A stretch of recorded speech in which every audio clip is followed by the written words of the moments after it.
They did a long-term study, and I think the goal was to prove that the sun is bad for you, I think was the goal, or something about skin damage and sun exposure.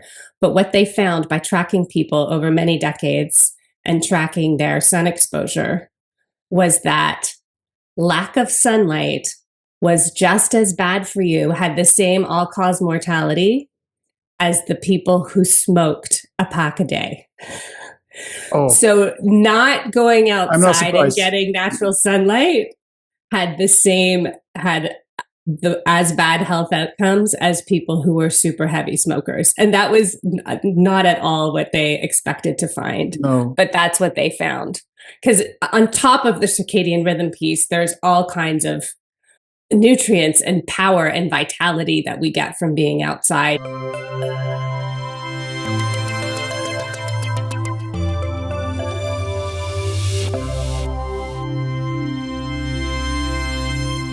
Hello, my friends. If you like this video, don't forget to subscribe and don't forget to hit that like button and share the video with your friends.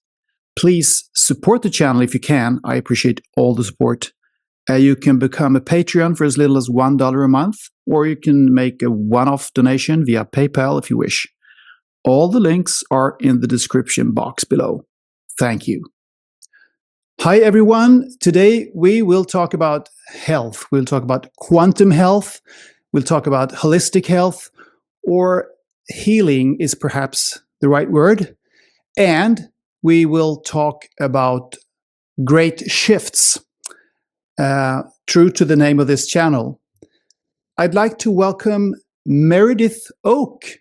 Welcome to the channel, Meredith. Anders, thank you so much for having me. It's a pleasure to be here. And I love what your work and your channel is doing and the platform that it's giving to so many fascinating people who are doing also important work. So thank you. Honored to be among them. Thank you. It's my pleasure. I'm excited to talk to you today because there's a lot of ground to cover. To start off with explaining to the audience who you are and what you do, I've learned a little bit on your website and in other places, and also read what you told me before the interview, that you are the founder of Expansion Circle, a leadership and performance coaching program for quote unquote new paradigm practitioners, founders, and business owners. And you are the host of something called the Quantum Biology Collective podcast and membership. It's described as a community dedicated to bringing the practical health applications of emerging science with a strong focus on the importance of light to health.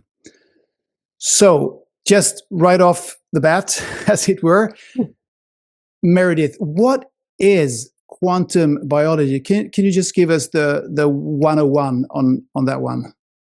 Yes. So the quantum biology is, at its basic level, the intersection of quantum physics and biology. The phrase was coined by two scientists. One was a biologist called John Joe McFadden, and one was a physicist. His name was Jim Al-Khalili. About, probably 15 years ago now, they published a book together called The Coming Age of Quantum Biology. And up until their partnership, as far as I'm aware, the mainstream scientific consensus was that quantum effects cannot happen inside living systems. That was sort of the accepted scientific dogma. Now, of course, those of us. Why would they come to that conclusion? Well, for one, they couldn't prove it, and all of their experiments that showed quantum effects were done in environments mimicking deep space, cold, dark. And so the conclusion was, this is where we can prove quantum effects happen. So obviously they can't happen anywhere else, like warm, wet living systems. Now, anyone who has any kind of connection to spirituality or energetic healing obviously thinks that's crazy. But that was also why so many of those modalities have been labeled woo, is because there was that missing mechanism of action that science really loves in order to say, like, we understand how this works.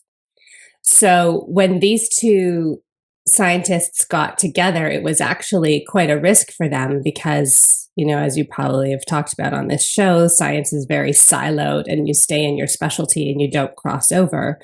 But these two were open-minded enough and frustrated enough with the limitations that they were facing within their silos that they decided to risk everything and do some experiments together and see if their respective expertise could have any cross-reference into each other's fields. And so their work was nothing to do with health or wellness at all, and nothing even to do with humans. They did a lot of work with birds, and their hypothesis was that there might be like a quantum aspect to how birds navigate around the globe. So I don't remember all the details of their research, but they did show a strong enough evidence to write this book. And the BBC even produced a documentary hosted by the scientist Jamal Khalili. It's on YouTube. When was this? About probably 20. So the book, I think, was about 2011, and I think the BBC documentary was a couple of years later. Okay. And he goes through showing how they did all their experiments and talking how about maybe, just maybe, they've created a viable field of study. And so that field is now being studied. You can get a PhD in quantum biology at a few specific universities, but it's all very, very academic.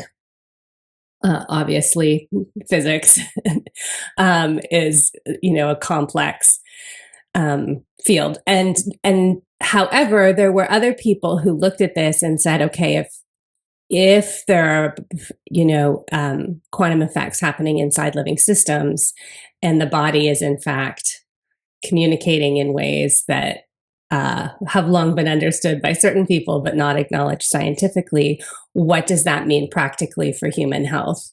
And those are the people that I interview, and that is the connection that I felt was imperative to start sharing with the world, because the answer to that question is extremely profound. And we are doing a lot of things that are causing ourselves harm without realizing it, because we haven't made that connection. Mm. Well, to me, it's really strange that you can think that there is something like quantum mechanics, quantum physics, and that goes on only in certain parts of the world, of the universe. Which, I mean, everything consists of waves and particles, atoms and molecules. So why wouldn't those processes go on in living bodies? It's really idiotic to think not. I know, and it's very funny, because when I talk to someone like you, they're like, what do you mean? Yes, People didn't acknowledge that. But when I talk to someone who is more, I don't know, mainstream scientific, they're like, that's impossible. What are you saying? Like, it's a very strong dichotomy that's been created. Yeah. And I think that this new academic field is a really beautiful bridge between to, you know, perhaps heal a little of the scientism that's stolen so much from us. Fantastic. Yeah. There's hope. Now, I don't know much about quantum biology, and I'm not an expert in quantum mechanics, of course. Well, neither am I. but I mean, I like to read about those fascinating things. And what I have read quite a bit about lately is when it comes to the science of consciousness, the study of consciousness and what that might be, which is also a very interesting field because it's also it's narrowing in between the materialistic view and the spiritual view, which is fascinating. But then there is one hypothesis there which goes into specifically the quantum realm in the body. And I'm sure you're aware of Stuart Hamroff and Roger Penrose's theory about consciousness being in some way related to what's happening at the quantum level in microtubular, I think it's microtubuli within the cells of the brain. We don't have to go into that in detail, but maybe you've heard about that. So that's connected, I guess. Yeah, I have heard about that, and this approach to health would. I mean, I can't speak to the details of it because, again, I'm a synthesizer of other experts, not an expert myself. Me too. So, I'm good at explaining the big picture, but not so much with the details. But I will say that, yes, the quantum biologic view of health absolutely supports those types of hypotheses. And we talk about the body being a liquid crystal matrix filled with fourth phase water that acts as a sort of like a quantum communication, so that there's quantum communication happening at all times within our body, and that definitely has implications in consciousness as well. Yeah, absolutely. That water, the fact that water is in the fourth phase in the body is interesting because that's relates to also homeopathy and stuff like that. I don't know if we talk about that, but absolutely. Because it's not like, I mean, we learned that the body consists of, 65-70% water, but it's not water in the way that we're used to seeing it in the world out there. It's not like running water. It's kind of what is it, gel-like or? Yes, it's gel-like. Liquid crystal is like how that's the work of a woman called Mei Wen Ho. I think she's the one who used that term.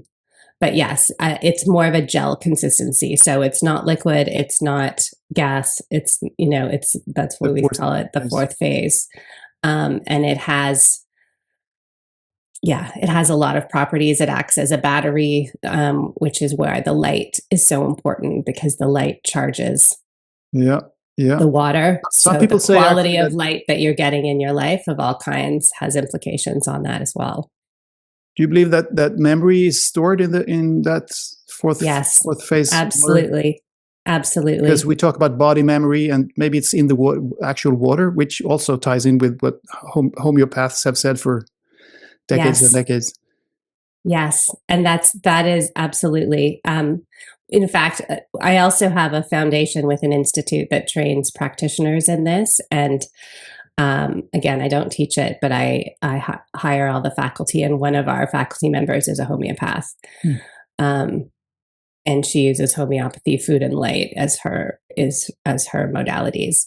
And yeah, it absolutely validates homeopathy, sound therapy, any kind of all of the trauma therapies that seem kind of woo, but if you think about the frequency and the vibration affecting past trauma that's stored in the water, it absolutely then starts to make sense on a scientific level how those things are truly effective.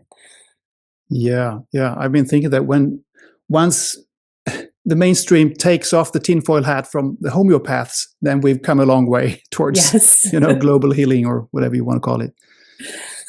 So hopefully that's going to happen someday. So you mentioned light here, and you emphasize the importance of light, not just light within the body, as maybe is what you were referring to just recently here, but I guess general light that as we see it out there in the world during the day, for instance, from the sun.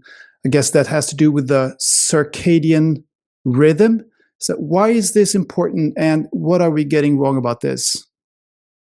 So the circadian rhythm research is actually very interesting. The field of quantum biology, I would say, is is in its nascent stage. So there are, if you go into PubMed and you put in quantum biology, there I think are 4,000 or 5,000 papers in there so far. There is active academic research happening. Circadian biology in the last 20 years has exploded, and there are now over 90,000 papers studying the biological effects of circadian disruption. And from a quantum perspective, if you go all the way down to why circadian biology is so important, you end up at the subatomic level. So I just want to clarify that all of the research being done in the circadian field is not being done by people who acknowledge the subatomic level. They're just looking at the effect of light on the body. We just take it a step further and say, okay, but how? But even so, the reason I make that distinction is because depending who your audience is, sometimes it's important to, just know where things are going to land. And the circadian biology piece is at this point irrefutable and is uncontroversial to say that circadian biology controls almost and affects every aspect of our health. Every time they study it to see, what about Alzheimer's? What about cancer? What about diabetes? Like, no matter what they pick, they find that circadian rhythm has a much larger role than anyone ever realized. And, sort of seeing which direction you can go in a lot of directions, right?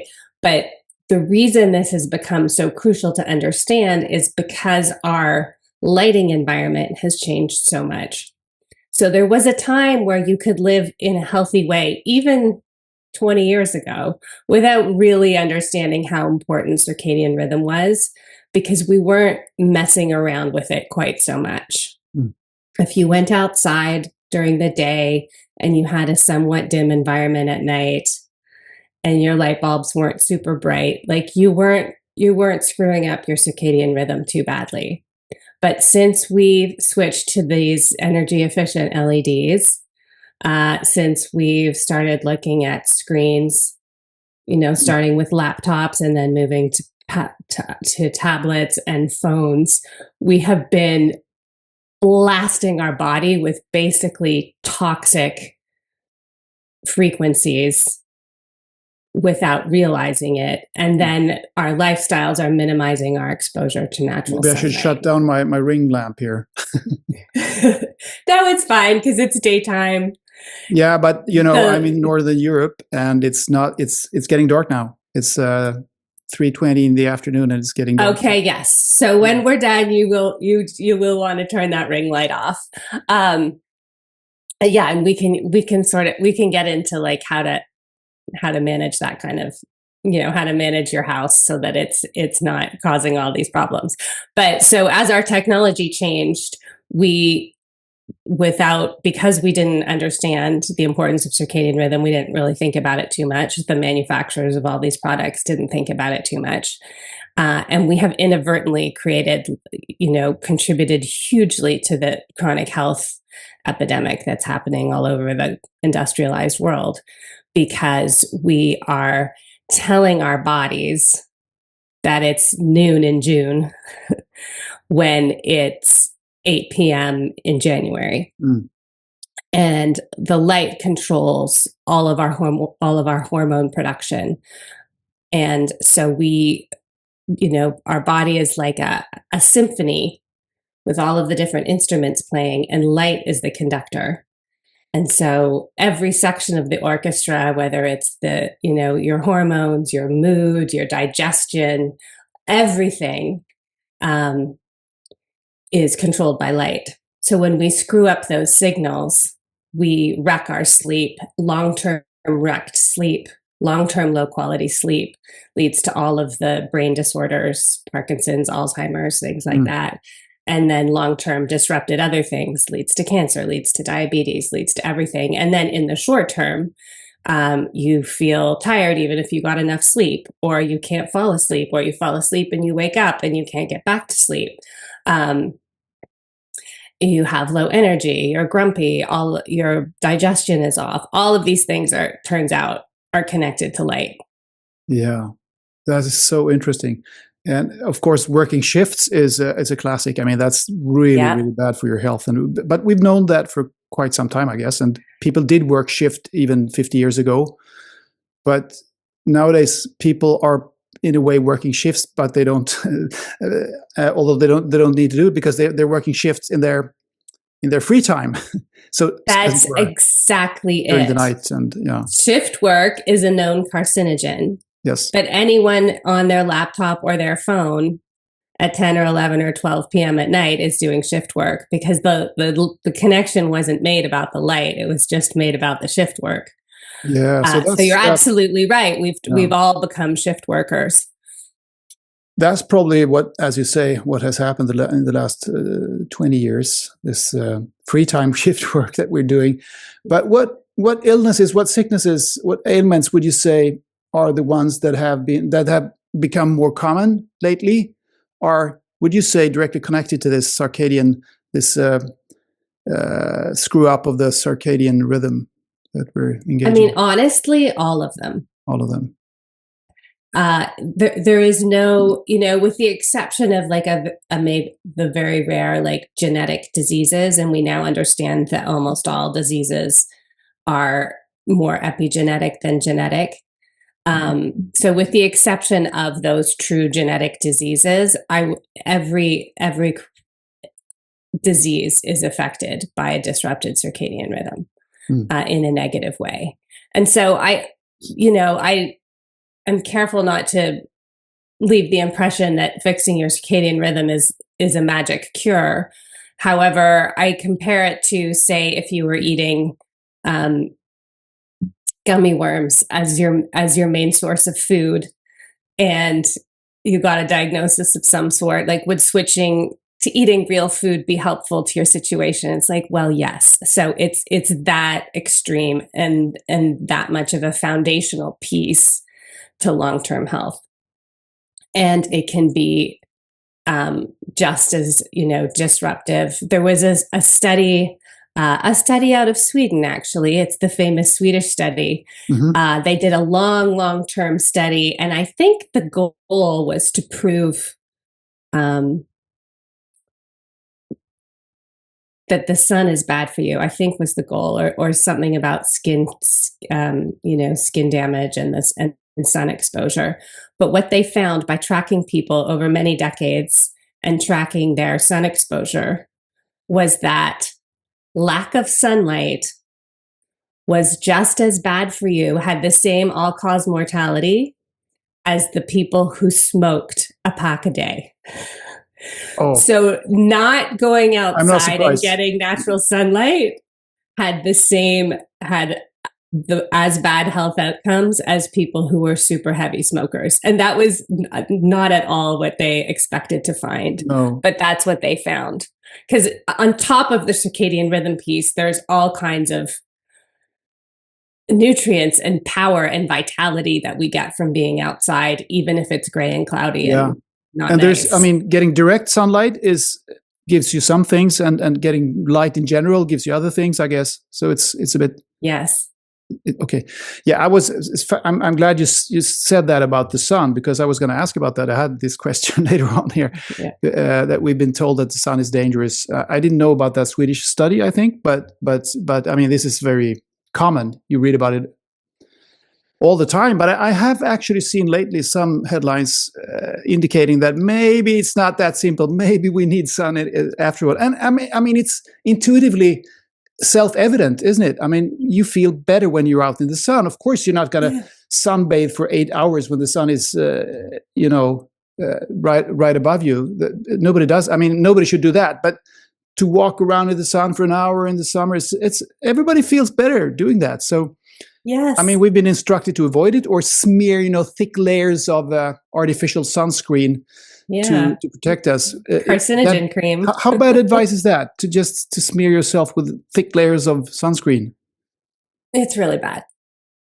and and what has happened is that we've lost our internal natural understanding of how to get healthy sunlight exposure. There's a wonderful scientist. He calls himself a chronobiologist who studies sunlight. His name is Alexander Wunsch. He's out of Germany. And I interviewed him a few years ago, and he talked about how this used to just be native intelligence to the human species to understand, right? Because we evolved outside, we evolved under the sun. We are in some ways photosynthetic like a plant.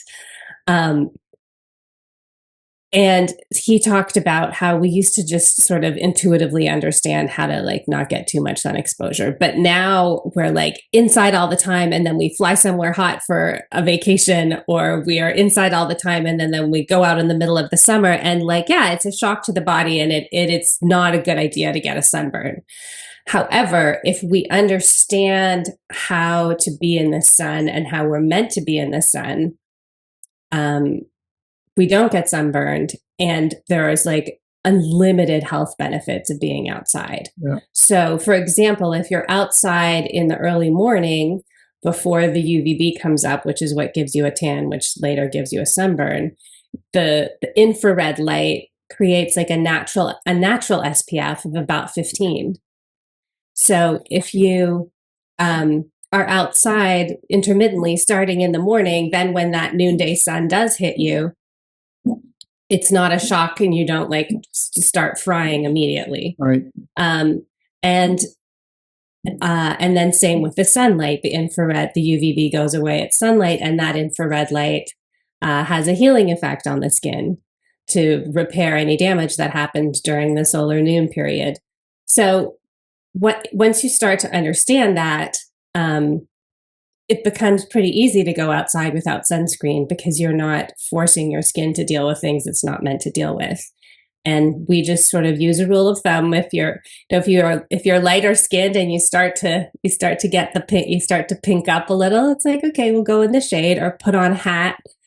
Yeah. You know, I mean, it's so strange that people this is, as you say, intuitive knowledge, and it's natural. And it's so strange that people they don't trust their own bodies. They don't trust their own judgment. They don't trust themselves.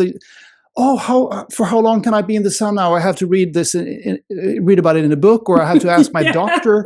I have to ask my doctor how.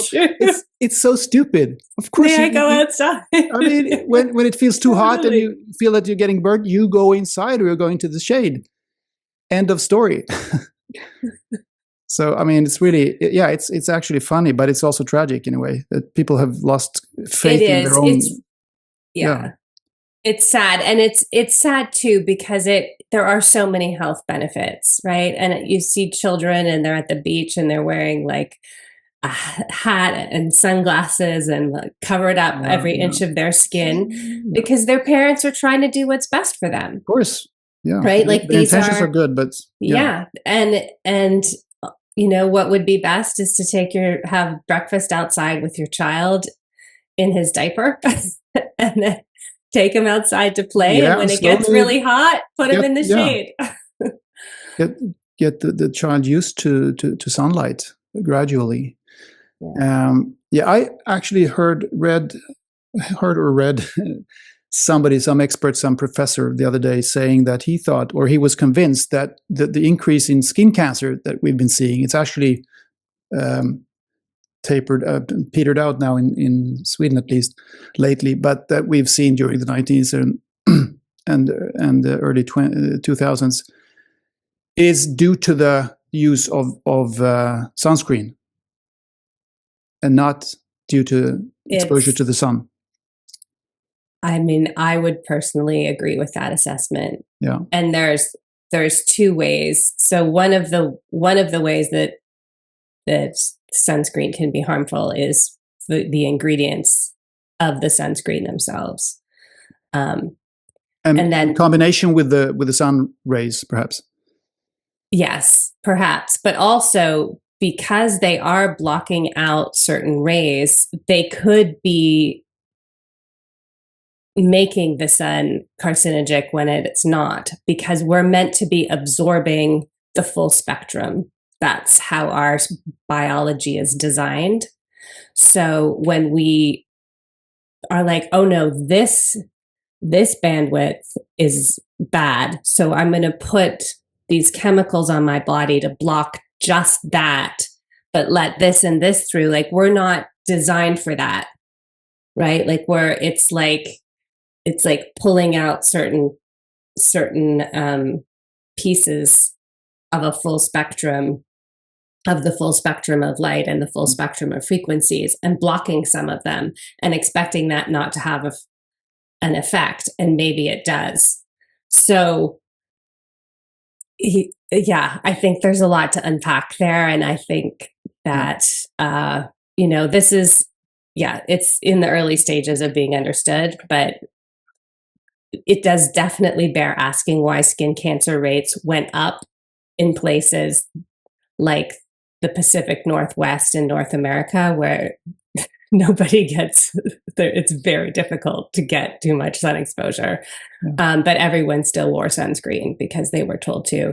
And it's very difficult to explain why skin cancer rates increased when everybody wears sunscreen all the time. And the more that was pushed, the higher skin cancer rates went. Like, if this was helping, why isn't it helping? And the establishment response to that is always, well, you didn't do it right. That's a suspicious correlation there. You didn't put on enough sunscreen. What happens when you tamper Buy with nature? more. Yet another example of what happens when we tamper with nature. It's just being subject to experiments all the time. And we think that they're all in control. These experts, they know what they're doing. They don't know what they're doing. No. And when faced with evidence that perhaps they're directionally incorrect, they double down and make it the fault at first, and then they kind of until it falls apart. That they knew all the time, all along. Yeah, they're never going to admit that they were wrong. Anyway, the main thing is we have to go in the right direction. So Meredith, now let's talk a little bit about you and your background here. We've heard now a lot about your quantum biology and circadian rhythm and all those things that you're so engaged in. So how did this engagement and interest in these things, in quantum biology and all that, begin for you? I have understood that you once suffered from what is often referred to as chronic fatigue. So tell us, what happened? What's your story? Yeah, so that's where I came into understanding circadian rhythms and then down into the rabbit hole of quantum biology, is because I was unwell. I was tired all the time. I was sleeping 10 hours a night and still totally fatigued when I woke up. And nobody had any answers. My doctor was like, well, your labs are good. You're fine. I did a bunch of stuff with my diet. I did a bunch of stuff with supplements. I did acupuncture. The acupuncturist was like, yeah, you're out of balance. There's something off, but like, I don't exactly know what it is. And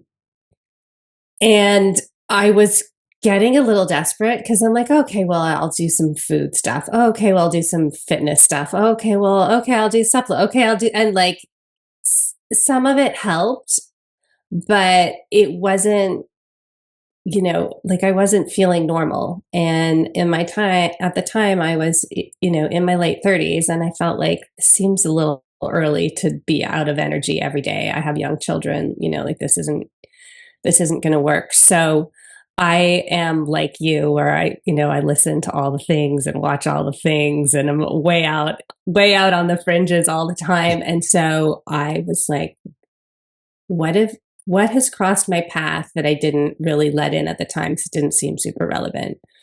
And I flashed to an interview by Regina Meredith on Gaia TV. Yes, I know about her. I flashed to an interview that she had done with a neurosurgeon who talked about how important circadian rhythm and sunlight was, and how at the time I thought, oh, that's interesting, and I thought about it a bit, but not too much. So I flashed back to that, and I went back and rewatched it, and it was like, because I was in that moment, the gift of desperation moment, and it was like expression.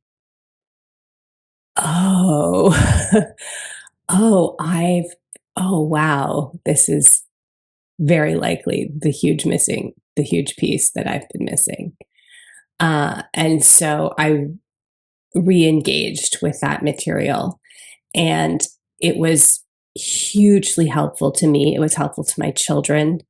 It just made such an impact, but it was really challenging to find people who could explain it and resources that could explain it, that because the literature was there, but scientists never really, they always want to say, well, it looks like perhaps maybe this is a lot, so to find people who are like, no, this is really really important, and here's why, and here's what you need to do, and this is what, those people were very hard to find.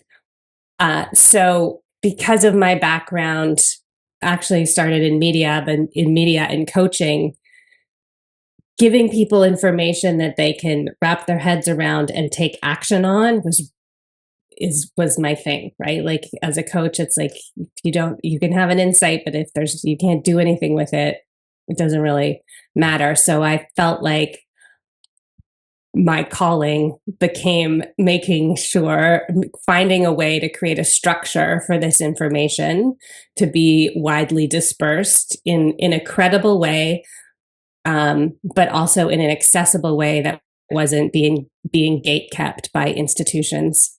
So I started interviewing people, which led to creating a foundation and that trains healthcare practitioners on circadian quantum biology, and starting the podcast, which is for a more general audience on these topics.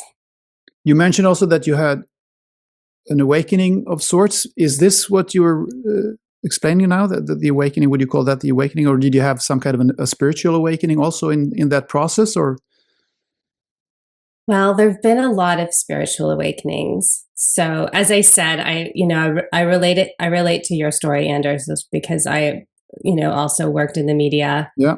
I started my career in entertainment journalism. So it was not high level stuff. We're talking red carpets and movie celebrity interviews, things like that. It was very fun. But in my mid-20s, my late 20s, I had a very big spiritual awakening, and I changed a lot of things in my life, and left that field to train as a coach. I stopped drinking. I made a lot of there was a huge internal reckoning, which put me on a very different path. So that when I did come into contact with this information, I was in a certain sense ready to step up.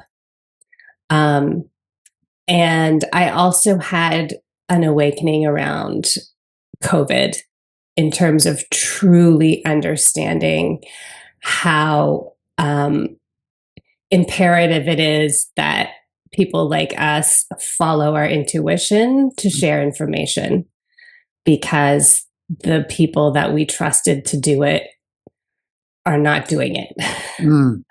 Were you skeptical from the beginning when this all started, or did that grow gradually? I mean, skeptical towards the policies were being the COVID policies. Yes. No, at the beginning, nobody knew anything. So I thought the best thing to do was to be as cautious as possible and do all of the things. I was also at this point quite in deep with various characters in alternative health. So I was following their guidance, and there were people who were skeptical from the start, but the people that I was connected with and that I was trusting at the time were like, we don't know what this is, be as cautious as possible. So we were. What changed for me was that once, the information started to become clear, And, you know, the news was like, like the infection fatality rate, it might be 5%, it might be 7%, it might, you know, and then within a couple of months, there was data coming out of, you know, reputable places like John Hopkins and different places. And it was like, oh no, the infection fatality rate is actually like Point 0 something. point, yeah, 0 point something. And very much age stratified. And very much comorbidity stratified. 5,000 times more dangerous for an 80-year-old than for a 20-year-old. Yeah. Like that. And so because we were so, my husband and I were so deep into like looking at the raw numbers, and we would see them, you know, and we're in touch with people who would, you know, like on Twitter or whatever, be like, oh, new research is out. So we would read it even before it would probably be available to be published in a newspaper. So we would read it and we'd think, then we'd be waiting for the headlines, like, great news, it's not as bad as we told you. And the headlines never came. They never came. I know. They just switched metrics. Yes. They stopped talking about the IFR and started talking about hospital crowding. Yeah. It's like parallel realities in a way. Yeah. So that for us, that, you know, and then, so then each development, we did that. We went directly to, you know, we didn't listen to the CDC guidance. We read the transcript of the trials of the FDA for, you know, the mRNAs or whatever it was. And so we went directly to the most raw data that we could find to draw our own conclusions. And then as well as, you know, my husband's pretty good with statistics. I'm not. I'm more of an intuitive person. But then we would, you know, and then we would have this community of people on the internet that we would, you know, check with who were doctors and scientists and that kind of thing. Then I would watch them get kicked off social media or get totally humiliated in the press or, you know, whatever it was. And it was like, and you read the Great Barrington Declaration? Yes, absolutely. And the Great Barrington, I remember when that came out, I cried with relief because somebody had created a common sense counterposition to the prevailing narrative. And I was so happy and relieved. And then I watched those people just get decimated in the public space. Yeah. And it was, I mean, it's just terrible. It's kind of hard to understand, to that difficult to even realize that it actually happened when you think back. Yeah. But they were banned. I mean, I've had all three of them on the show. Great. Jay Bhattacharya was the last one of them, and he's now going to be head of the NIH. I understand if all goes well. All goes well, which is fantastic. So but he was actually, I mean, he was banned. He was barred from, you know, Twitter X, and or he was kind of shadow banned. He wasn't. His posts weren't spread. You know, the algorithms were kind of hampering the spread of what he wrote there, but also on other platforms like LinkedIn and Facebook. And he's a professor of health, you know, and epidemiology at Stanford. What's going on here? It's totally crazy. But things are hopefully going a little bit better now. But just to think back to this period, this era, it was really strange. But I think it was maybe a pivotal moment, and we're going to get back to talking about pivotal moments. But this COVID thing was really something very, very fascinating and sad, and also important, I think. Do you agree? Yeah, no, I totally agree with you. And it was, you know, it was really challenging because it was so clear to us because we were, you know, paying attention. And so before that happened, we were paying attention to the world in a very specific way that, you know, most people aren't. And so when it unfolded the way it did, it was so clear what was happening from my, you know, in my perspective. But for most other people I knew, they were like, why are you being crazy, Meredith? Like, it really, and I understand, like, I don't feel resentful of them for taking that position. Because I could see how I would sound crazy if you hadn't, if a person hadn't been following the details the way I had been following them. So there was that. I think it caused a real another internal reckoning, right? Which is like, how do I navigate this new world where I see things one way, and I live in a world with all kinds of people who see things the way I do, but then I step out into, my quote unquote regular life. And it's like, okay, don't talk about this. Don't talk about this. Don't Yeah, talk I about know. this. I Don't know. talk I about know. It's this. so strange. It's really important to have, the what's often called your soul family or your soul group or whatever, people around you that you can talk to about these things that you feel. I mean, in a natural way. Doesn't have to be many people, but a handful of people, so you can stay Totally sane. agree. otherwise, Yeah, otherwise you get insane because people don't understand. But as you say, you have to also love everybody because they have their perspective, they have their worldview. If you had that, and maybe you had that same worldview yourself some years ago, and so you can, if you think about it, you can understand what place they come from and why they see it that way. So totally. everybody has to Totally. And I their think path themselves everyone is where they are for, for like some reason. maybe we're not supposed to all be on the same page at the same time. Maybe Like, not. Maybe what not. do I Yeah, know? I agree. I agree. Yeah. And So yeah, as sorry. I also, I know that lived overseas at different points in your life, and I did as well in my 30s. And I think that also um, laid a foundation, because you see things happening up close, and then you see them reported in the news at home, and you're like, that's not, I mean, That's not what it's that's like. That's not kind what of happened. what's happening, but not totally, and then you start to realize how many filters, and you start to hear how people view your own culture Yes, through the filters that they've been given, and you're like, oh, right. exactly. Yeah, So yeah. I'm very aware of that that as now. well. I'm. Yeah. I mean, I have this. I don't follow the news very much, but I am a journalist. Been working as a journalist for 25 years, so I still kind of, uh, try to get some idea of what's happening. But I don't watch the news. I don't read papers. But you know how it is. You get this information anyway Yeah. through different kinds of apps and stuff like that. But I'm very, so I know what's happening. But I'm always very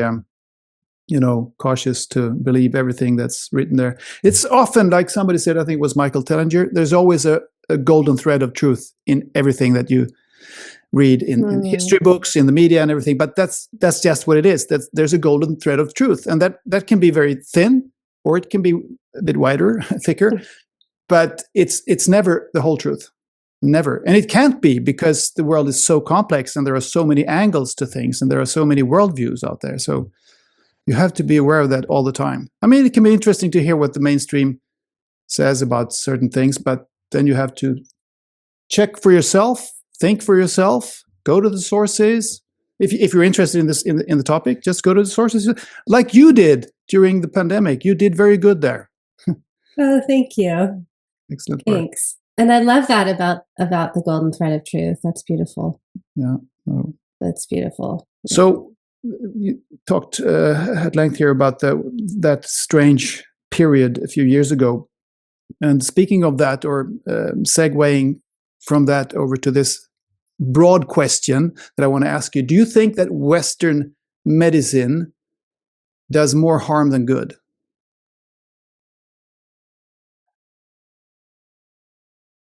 I would say that Western medicine does more good in acute situations, in a crisis, a car accident, a major infection, perhaps the end stages of certain diseases. I would say that to maintain or regain optimal health, the Western medicine does more harm.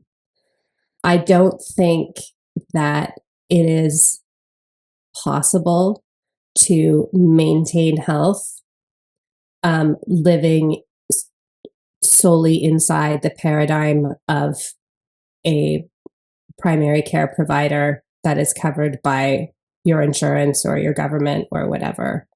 I think that the environment that is affecting our health has changed so much. I talked earlier about the light. There's also the EMFs from all of the devices, not to mention all the stuff in the food supply. Like there are so many new assaults on our biology that are completely unrecognized by Western medicine that it's just not possible to keep someone safe from them if you don't even acknowledge or know that they exist. I think the flip side of that is that we have to be more proactive about our health. We can't outsource it to our doctors.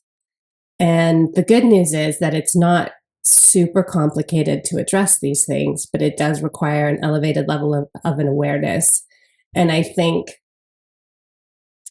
that we need to rethink how healthcare fits into our lives and understand that we need to make an investment in private health practitioners as part of our budget. And it's an investment, not an expense. But I do think unless you have a very enlightened primary care physician, everybody is going to need some kind of outside counsel in order to maintain or regain their health in our current environment. Mm. Maybe we can't get truly healthy unless we understand what we are at the core, so to speak. Maybe we become more resilient if we understand what a human being actually is. How much do you think? How important do you think it is for people or for society to enter a better healthcare system that is based more on healing and curing, that we understand consciousness and that we're not just these vessels, these physical vessels? How important would that be for a sea change to happen? I think probably crucially important, because once you sort of reach a tipping point in a paradigm, then things that seemed like a stretch become normal, right? Like if I can scientifically explain to you how a biophoton interacts with your biology in order to stimulate your hormones, you're going to have a different response to being like, oh, I should go outside, and oh, I should dim the lights in the evening. So if we have an understanding of the role that consciousness plays to our health, I think that understanding alone will impact how we make decisions. And it's not even that everyone needs to, I mean, maybe everyone does need to do deep inner spiritual work. I don't know. Not a question I maybe can not answer. Everybody can do it. But the so here's how I'm thinking about it these days. So the other piece that we talk about a lot in the quantum biologic perspective is mitochondria, and mitochondria being epigenetic sensors. So basically, our body is filled with epigenetic sensors. And if those epigenetic sensors are working at the quantum level, and so, light photons being the densest, let's say, and then we're moving on to all the other frequencies, going all the way to thoughts, feelings, emotions, intentions, energy states, levels of consciousness, right? So if we wrap our minds around the physical piece, which is the mitochondria and the light, and then it just naturally expands out and starts to make sense and stops to feeling like a stretch. Yeah. And the idea of living in an atheistic materialist universe just kind of ceases to be a logical conclusion. That's amazing. Good way of seeing it. I think you're right. you have to start with these little, I mean, examples that are a little bit materialistic, or people can perceive them as that. And then once they have accepted them, then you can take a step further. And as you say, eventually it all goes together. So what about the fantastic placebo effect and our self-healing capacity? How would you interpret the placebo effect? That's interesting. Yeah, I think it is the, you know, from a quantum perspective, our thoughts, our intentions, our feeling, our energy state all impact our bodies. And, as we talked about earlier, the water stores memory, the water stores all kinds of things. So if we are tuning in to a frequency that is healing to whatever is ailing us through those gateways, then that can absolutely have an effect in physical reality. Yeah. Yeah, I think the placebo effect is often considered as nuisance in conventional medicine, but it's actually, I think, evidence that we have a self-healing capacity, and that the mind can affect matter. So I think we should, well, maybe not just give people sugar pills, but embrace the fact that this is going on. That would be a very, very good, I think, shift in medicine, if that capacity would be acknowledged much more. Yeah, absolutely. And it's funny because I sometimes get people message comments from people on social media, and they're like, no, it's all emotional healing, like German new medicine, or that, like I healed my cancer by healing my trauma.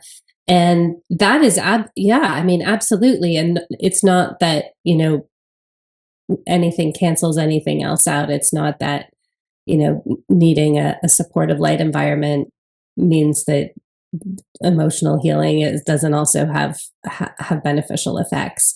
But we are, at the end of the day, like physical biological systems as well. And there's only so much that that our biology can take before it tips over. And it's taking a lot. Like, it's actually, the more I understand what we're sort of swimming around in terms of the environment that we live in, it's the capacity of our systems to handle things is truly incredible. Yeah. But it does have a limit.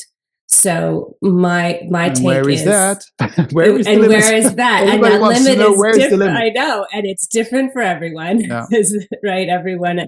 Everyone's bucket is at a different level, and one drop. So for someone, they might be hyper electrosensitive, meaning, right, like they go near Wi-Fi and they get sick. People just have different levels of their bucket. But if we can understand what the assaults are and mitigate them to the best of our abilities, depending where we live and how we live, and do what we can, then we're creating a safer healing space for that emotional healing to take place. We're lessening the burden on ourselves to have to keep regenerating and working around all of these various assaults. Mm-hmm. So, it all works together. Beautiful, beautiful. But I wonder sometimes if we aren't like, we live in the world that we believe we live in. So if people are very fearful of something that they are aware of is there in their environment, they get sick. If they don't even know about it, they don't get sick. If you see what I mean? Yes. It's not that simple, but there is something to that, I think, in some ways. I totally agree. And that's why it's kind of tapered off a bit, but there was a lot of fear mongering around EMFs. And back to what you said about the golden thread of truth, right? There was fear mongering because they're not that good for us. However, if we can only do what we can do in terms of mitigating them in our lives, that fear of them is also not helpful. And I think that they're a good example, right? Because there's cell towers, there's 5G towers. I can unplug the Wi-Fi in my house when I go to bed at night, but I can't unplug the cell tower down the road. So absolutely, we need to temper what we can control with what we can't control, and then be realistic. It's like, if I do have electrosensitivity, I might need to move, whereas my neighbor just unplugs their Wi-Fi at night and they're fine. So we all have to find our place and I think a lot of us have like a door to healing that's waiting to be opened. So for someone, there's certain foundational pieces like having a regulated circadian rhythm, eating real food, drinking real water. And then there's going to be doors to healing, and each door leads to the next. So some people come in through the trauma and then they learn to eat well. Some people come in through a physical ailment and then they're like, oh, now I need to deal with my trauma, or, and it all connects. Yeah. It's like infinite doors opening into each other. Doors to healing. Beautiful. Now, before we wrap this up, I want to talk a little bit about what's happening right now and the future. And I know that you said that we live in crucial times. Perhaps that has always been said by people, in every time. But it feels as if this era that we're living in right now, is a little bit different. I mean, I often stress on this channel, this podcast, that we are integrating. The whole world is integrating for the first time in recorded history, and that kind of does things to us. We know what's happening in real time on the other hand, at the other end of the globe, and that's never happened before. So, and good ideas as well as bad ideas reach us with lightning speed. So it is kind of different now than it used to be before. So you've said also that this is a crucial epoch, and obviously I agree, but in what ways would you say that this is true now? Are we on the precipice of realizing who we truly are, or something like that? Would you say that? Yeah, I mean, I think all the ways. And it's interesting that we found each other, because I had been really thinking about this. So I did a little research project with AI at the end of 2024. And I just, because I would hear like, oh, there's like the Kali Yuga cycle. And then I'd hear something about astrology. And then I'd read about the fourth turning. And I'm like, I feel like there's a lot of. So I went in and I just went through a whole bunch of different cosmic time cycles and more kind of materialist time cycles. And like, according to this theory, where are we? According to this theory, where are we? According to and every single one that I did the Kali Yugas, I did the Maya, I did the Baktuns. I think that's the Mayan calendar. The Mayan calendar. The Kali Yugas are Hindu. The Baktun is the Maya. Then I did some astrology, and then I did like technology cycles. Yeah. And so the astrology, I forget what was the one I looked at, where it was like maybe Pluto. I just looked at one particular transit that happens every 248 years. Yeah, Pluto has entered Aquarius now, and it's going to stay there for 20 some years. Yeah. And then there was another one that was like about 248 years. So and that one just started. And the last time that cycle started, we had like the French Revolution and the Industrial Revolution and all these things. So that one's starting again. We're at the start of the Kali Yuga. We were at the start of a new Baktun. There was a couple other I did. Anyway, we're right at the end of a fourth turning into the springtime of a new first turning in terms of historical cycles. And just lining them all up, it was like, I did Chinese cosmology. We're right at the start of a new, like the 9th epoch, I think it was. And every single one, and this is where I think AI is cool. I'm like, okay, put it all in a chart. Tell me where we are and tell me what that means. And it was like, we're at the start, we're at the start, we're at the start, we're at the start, we're at the start, all the way down. Cool. And what it means all the way down was major change, crumbling of old systems, things are falling apart, things are being recreated, major technological innovations, major sustainability innovations. But it just, I'll send you the chart if you want. That would be really interesting. In what it's areas just do you like, see? oh my God. Do you see particular areas that are crumbling or changing dramatically right now? Healthcare is in for a major shakeup. You asked me about that earlier. Major shakeup. And I see it happening in the United States. You know, like I live here, but I'm not American. So I have this kind of close up, but still distant you're view of it all. Just to tell that to the audience.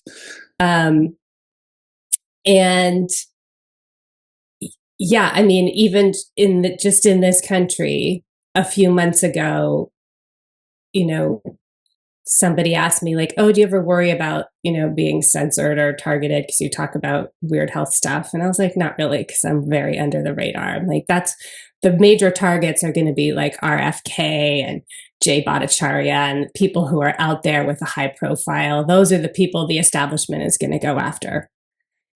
5 seconds later, those people are the establishment. You know, and so you think, oh, how would this ever play out? It's like, we have no idea. But the fact that Robert F. Kennedy Jr. is nominated to head Health and Human Services in the United States, it's like 5 seconds ago, he was a pariah, right? Like it's, you know, I think things are just going to unfold in unbelievable ways. So I think media's, healthcare, media, education, politics. Media. We've seen the change in media for quite some years now. I mean, the so-called alternative media is fast becoming the mainstream media almost.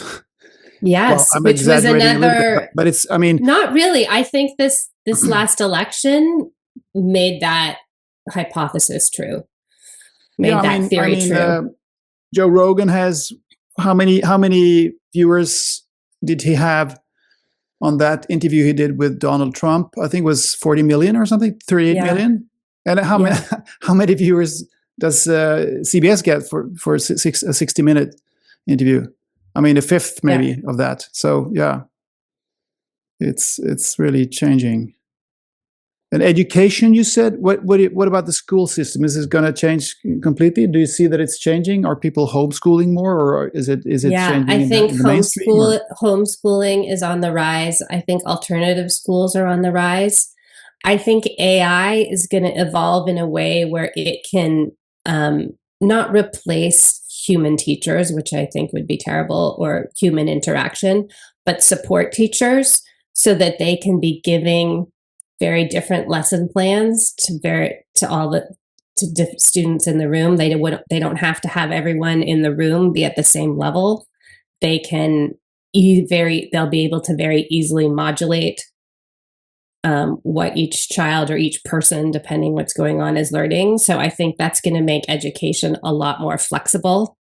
And parents are, you know, desperate for options outside of government schools, which, you know, my kids go to public school. It's an amazing school district. You know, I'm very happy with it in many ways, but the system itself is struggling to support children, especially as they get older. I think elementary education is okay, but once they get to middle and high school, you know, in my estimation, I would say maybe 25% of high school students are where they should be, you know, in terms of what they want to do in life and being in a school setting all day long. It's just not the appropriate thing for most people. Not that they shouldn't be learning, but in that way. I have the biggest problem I have with the education system is what they're learning. I mean, the curriculum, and that these poor students are being primed for, you know, being work slaves, just to be a bit harsh there, and that has to change, I think, because of course it's important to teach children how to read and write and do arithmetics, math, stuff like that. But all the other, subjects are, we should teach them how to find information for themselves, how to think for themselves. And we should also, teachers, schools, education systems should be very clear that we don't know these things. We have theories, we have hypotheses about where humans come from, what our history is, our deep history, and we have hypotheses about astronomy and about physics and about everything, but we don't know. And that's the amazing thing, because you have the chance to find truth here, to find the truth here, to go further and to explore this fantastic world. We don't know, we don't have the answers, but today, they're just told that it's like this and like this and like this, and this is what the way you're gonna think when you get out there, become an adult, and start working for the system. And that's what I have a problem with. Yeah. No, I agree. And I think things are going to get disrupted in ways, like I think in a weird way, AI is going to disrupt that, because it's maybe going to make a lot of those jobs that's right obsolete. So my son was in, his school did this thing where it was like career night or something, and he had to like tick off the boxes of what he wanted. So, we do all these things, but we keep it light, and we're not taking this very seriously. So he's reading off the job list, and we're like, what? It was very random, and it sounded like it had been created in like 1982 or something. Like it has had these job titles on there, and you're like, what? Right. And so that kind of super linear, old school, like you are going to graduate and do this, like I think will just not be feasible, because the job market is going to change so drastically as AI takes hold. My daughter's in first year university, and she had a friend who she met him, and he was a freshman, but he's 2 years older. And I said, oh, what? Like, why is he a freshman? She said, oh, well, he switched majors and changed schools, so he had to start over because none of the credits were transferable. And he's now studying music education. I said, what was he doing before? And she's like, oh, computer science. But he realized there won't be any jobs in computer science. So he dropped out, gave up 2 years of school to become a teacher of humans, because AI, he was pretty sure AI was going to take away all the computer science jobs. So who knows? You're right. Yeah, who knows? Fascinating times. So Meredith, how would you recommend that people act or react in this volatile environment that we're entering into? I think what you said earlier is really key, like having a few people in your life that you can be totally honest with and be like, okay, this happened, or I had this spiritual moment or insight, and having humans, even if it's on Zoom, that you can have those conversations with, because we cannot move through this in our own heads. Like, we just cannot. We will go crazy. We will become conspiracy theorists who are scared of everything, or we'll spin off into some woo land, or we'll get depressed. Like, we have to, I've been feeling this really strongly. We have to invest in connections with other humans where we feel safe and free and happy to talk to. And then just staying aware and taking total responsibility for our experiences. Wonderful. Meredith, where can people go now to find out more about you and your work? Probably the easiest place is the website, which is for the podcast, which is qbcpod.com.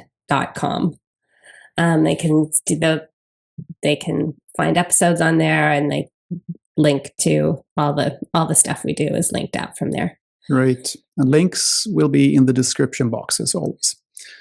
So Meredith Oke, it's been fantastic to talk to you today, and a pleasure. So good luck now with your light work out there. Thank you. And thank you, Anders. It's very heartwarming and soul-warming to meet you. and to have this conversation. It was really meaningful to me. Thank you for inviting me. Likewise. Thank you.